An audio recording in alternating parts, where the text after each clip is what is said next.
Hi, I'm Julie Steele on Live from the Backyard.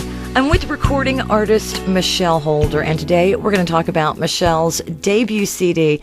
It's called Heartfelt. How are you today, Michelle? I'm good. How are you doing? I'm great, and thanks so much for coming by. Now, your debut album, Heartfelt, features songs that deal with heartache, reconciliation, missed opportunities. It's laced with some hard-hitting country tracks. Which of those cuts on that CD just hit close to home? Well, I think that In Another Life and Hurtin' in Blue, I think those two probably hit close to home more than any of the others.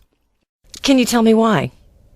I think because many women can relate to a song like Hurtin' in Blue because they always experience a situation usually where they're in love and then the person leaves and then they realize what they had when they had him. And then a song like In Another Life where you love someone, but you're still human, and so you might see someone else and you become friends and you're in love with them too, but you never go there because you're committed to the person you're with. And I think a lot of women can relate to that. I think they can relate to songs that talk about true emotions and true feelings. And most of the time women won't admit to those feelings. Sometimes you don't admit it to yourself. Yeah. Exactly. Your voice, it's been described as a cross between Stevie Nicks and Lori Morgan. Sometimes it's sultry, sometimes strong, but with an underlying vulnerability. What cuts do you think best describe the range and function of your voice? Hurtin' in Blue definitely cuts onto the range of the low notes that I had to hit in the song. But besides that, the song was just hard to record. I was going through a lot of personal stuff in my life at the time, and so it made it very hard to sing. And there's even a point in the song where I think my voice breaks, and I think people hear that, but that's okay because, like I said, I want people to be able to relate to what I was going through while I was singing it. You started singing at a very young age. How did that come about? How did you get? People ask me, how young were you when you started singing? I believe that the day that I must have been born, because that's how early on I remember that I was singing. I remember that when I was very young, my parents would have family members over and company over, and they would be all sitting around the living room, and I would come out and okay, I'm ready to perform for you. And I would get out in the middle of the living room floor, and they would just stop what they were talking about, and they'd say, "Oh, Michelle's going to perform for us now." And then I got to where I guess I was so good enough that I made them buy me stuff. I would say, "I'll do another song if someone will buy me a candy bar or something," So I was already bargaining with them, very early on. And I'm talking about the age of 3 and 4. So that's how it all started. And then my parents definitely encouraged me to keep singing, and I did. And as I got into school age, I started entering all the talent shows and all the any kind of singing contest. And it's just, I remember that's all I ever thought about was singing. I would go in my room and for hours at a time sit there and play 45 records over and over and different songs and sing them. And I'd be in my room for 6 and 7 hours. And my parents would knock on the door and go, "Oh my gosh, are you okay? Are you alive in there?" But that's how much I love to sing. So I've just always been doing it. And you knew you were always going to be a singer. I always did. Now you live in Chattanooga. You perform here. What's it like performing in the town that you live in? You have a fan base here. Are people here receptive to your music, to your type of music? Are you getting a lot of support here? I am. Chattanooga is a great town, and because I've worked at the station house for 26 years, a lot of people have watched me pretty much grow down there through the years, and they've always supported me. What do you hope the CD tells the world about you and about your music? I think that I would like the world to know that anytime that I sing a song, I want there to be the true emotion behind the song. A song like Don't Stop Believin', I want people to know that a song like that is a pep talk to them saying, you know what? You have to believe in yourself. You have to continue on. And you can listen to people, but if it's too negative, then you need to just kind of block all that out and say, I'm going to do what I was meant here to do and have faith in yourself. And that's what I hope that I portray in my songs. You just mentioned Don't Stop Believing. That's the first track on your CD. Let's take a minute to listen to it.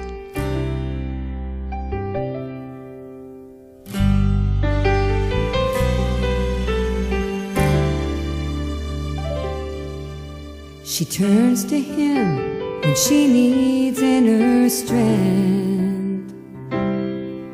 He knows just what to say to get her back on her feet.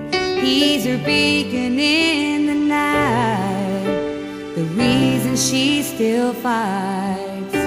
The words he says, they give her wings to fly.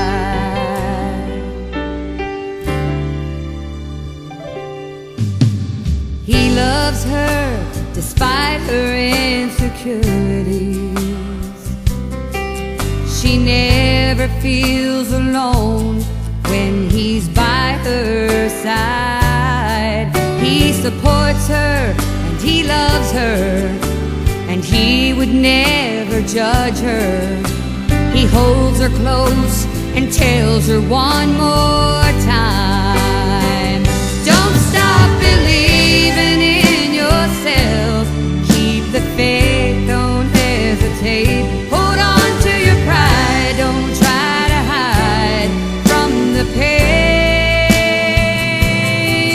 Sometimes it's a living hell. Don't stop believing in yourself. If you give up, you'll end up on the floor.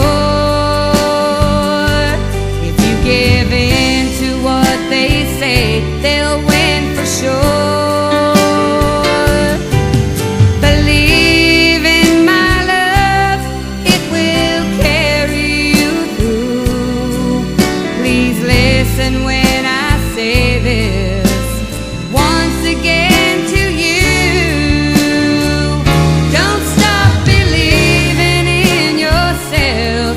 Keep the faith, don't hesitate. Hold on to your pride, don't try to hide from the pain. Sometimes it's a living hell. Don't stop believing in yourself. At times it's a living hell. Don't stop believing in yourself.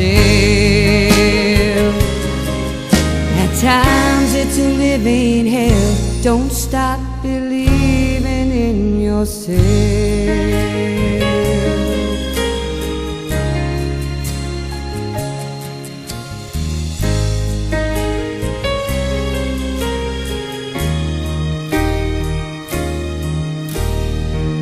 That is such a great song. Of course, it's very inspiring, written by Phil and Michelle Palma out of Macon, Georgia. And I could just go on and on about that music and how much I love that. You've also got another cut on your CD, Hurtin' in Blue. Very, very emotional. We talked about that a little bit earlier. You've got a video for Hurtin' in Blue. How was it to do a video? Was that fun? Tell me all about that. It was a lot of fun. After recording Hurtin' in Blue, which was very hard and very emotional for me, it was very nice to go and do the video because it was a little more lighthearted. The thing is, when we shot the video, I have a tremendous fear for flying, and I just don't like to fly. And so when we decided to do it in Joplin, my manager was like, oh, okay, well, we're going to fly out there. And I'm like, well, no, I don't fly. And he's like, what do you mean you don't fly? And I'm like, I don't fly. And so it was a long trip. And every few hours of miles, of hundreds of miles we would drive, and he would just be like, oh, God, another 100 miles. And it was a constant reminder that it was taking a long time. It was your fault. You were driving and taking all this time. You drove from Chattanooga, Tennessee to Joplin, Missouri. Right. So we're talking hours and hours on the road. Right. And the first night we stopped in St. Louis, and it was like our hotel was under construction, so we passed the exit a million times, and it was horrible. And again, this is a man who pretty much says what he feels, and he's like, I can't believe this. Where's the exit? So but once we got there, it was a great trip. We shot it in November, and it was kind of cold, but we shot it in Jolly Park in Joplin, and it was a great experience, and I really enjoyed it a lot. I did. I love the video, and of course the song is wonderful, and we're going to hear that right now. Hurtin' in Blue off Michelle Holder's CD, Heartfelt.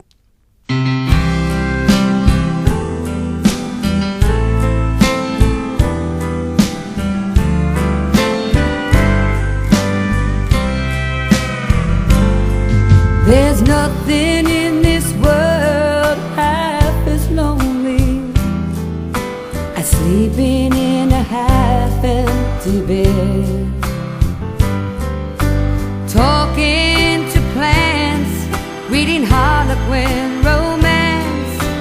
slowly going out of my head,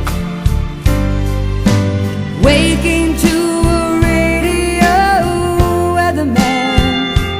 There's another cold front moving through,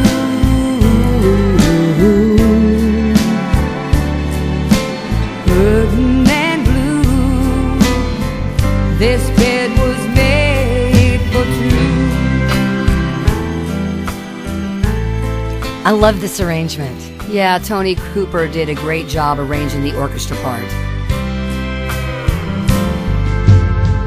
There's nothing worse on this planet Earth than waking in the mornings alone. Breakfast for one never was any fun, and I don't know if I can go on. Last night I saw you in a dream, making love to somebody new. Is it true? Hurting and blue. This bed was made for two.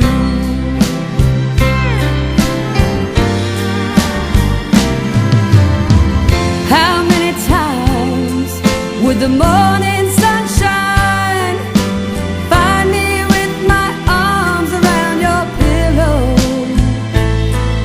and the black of night comes creeping in and leaves me weeping, and I feel oh so blue. How much more must I endure before I can make it through without you? Hurting and blue. This bed was made for two. Me and you, babe. Hurting and blue. This bed was made for two.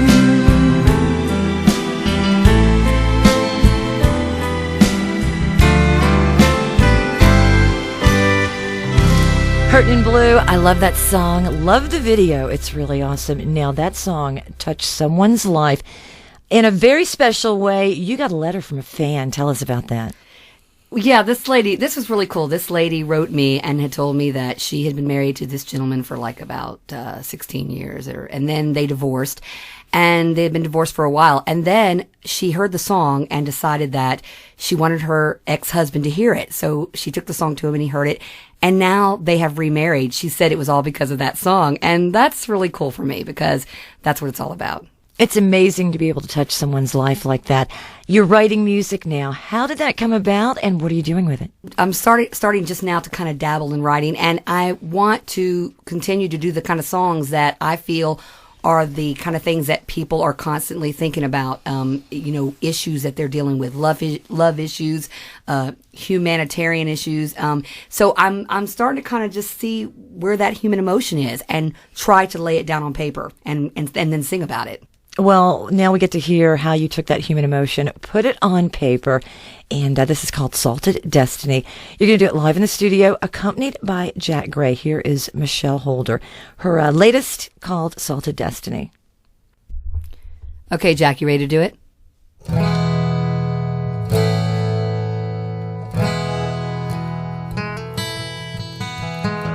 Salted water falls to blood, a letter written filled with fear. Another day, not a word exchanged. The teardrops always seem so near. Again they try to reconcile. He pulls farther away. A love she views as worth her while the words of love he cannot say. Why do you look so sad? Why do you keep on trying? Teardrops running down your face. Is he worth all this crying? Well, you know love is so much more. Why can't you see? Sometimes it's best to give him up. Salted destiny,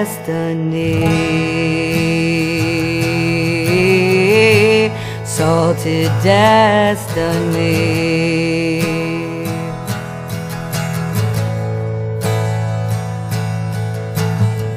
She racks her brain for what went wrong and how the hell to make it right. He turns around the things she says. He's the darkness against her light. Why do you look so sad? Why do you keep on trying? Teardrops are running down your face. Why do you keep on crying? Well, you know love is so much more. Why can't you see? Sometimes it's best to give him up. Salted destiny,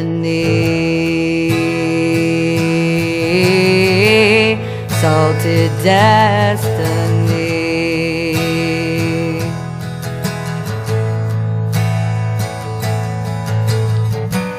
There are things that you are meant to do, and only he can hold you back.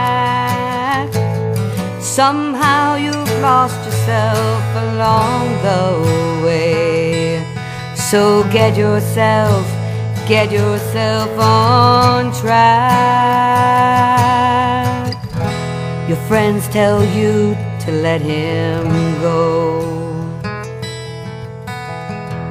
but your heart tells you to stay.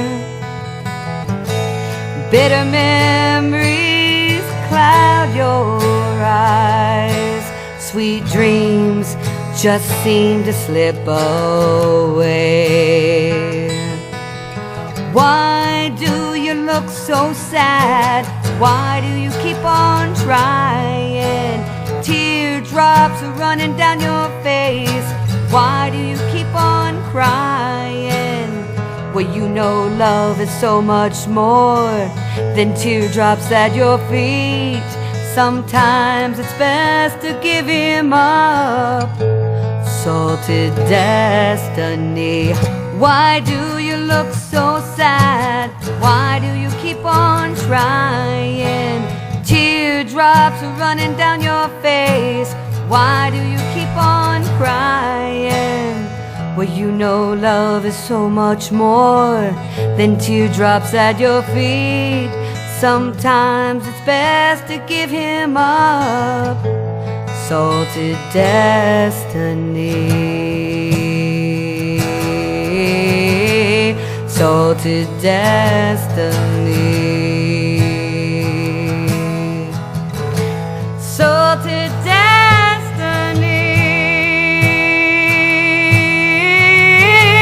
salted destiny, salted destiny.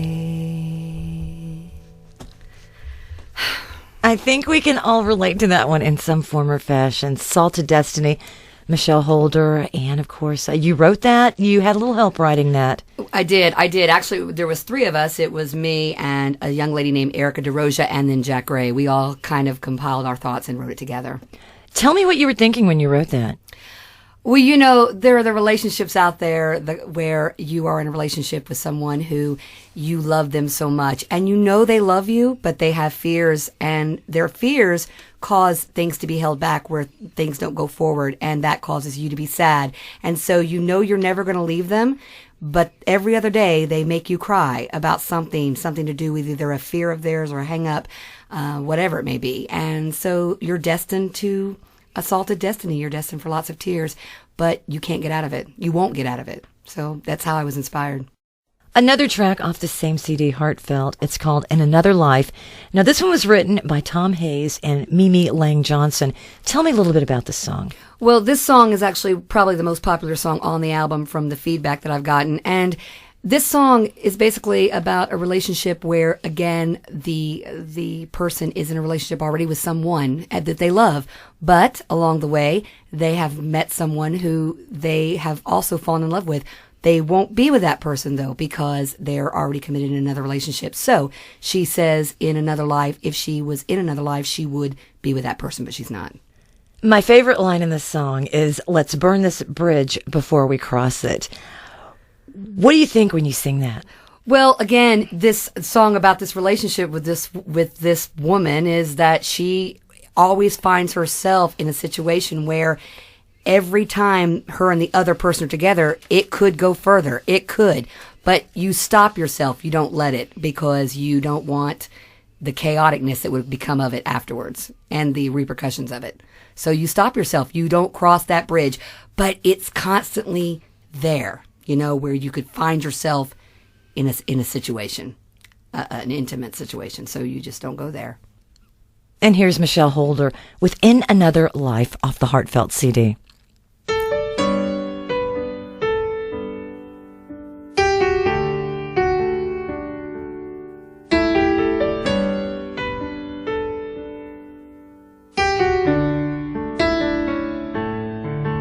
We've kept our distance a long time now, hoping this flame would burn itself out.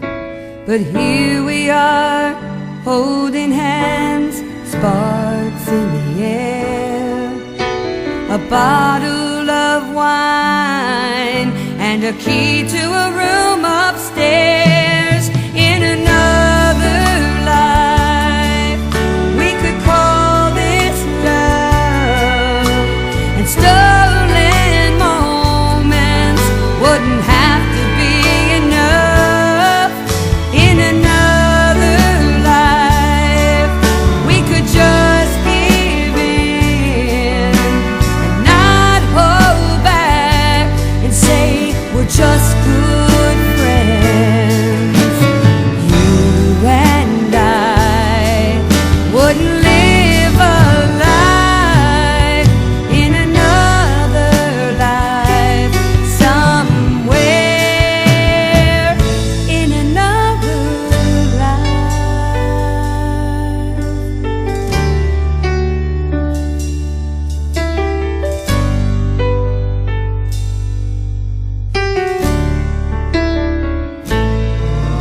We both have someone waiting home for us, deserving better than broken trust. Before the wine is gone and we can't think this through, baby, let's decide now. What are we gonna do? Either way we choose, we'll live with regret. Still, we both made a promise that we can't forget.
That's In Another Life, Michelle Holder. That's off her Heartfelt CD, her debut CD. Michelle, where can we pick that up? I'm not going to tell you, Julie. No, I'm just kidding. Actually, you can get it off of CD Baby, and you can also download it off of Apple iTunes or Amazon.com. I want to thank you for coming by today live from the backyard. Really had a blast with you. I did also. Thank you so much. I want to thank our engineer, Jack Gray, with Audio Quill in Chattanooga. And I'm Julie Steele with Backyard Records, a record label dedicated to bringing deserving independent artists to music lovers like you.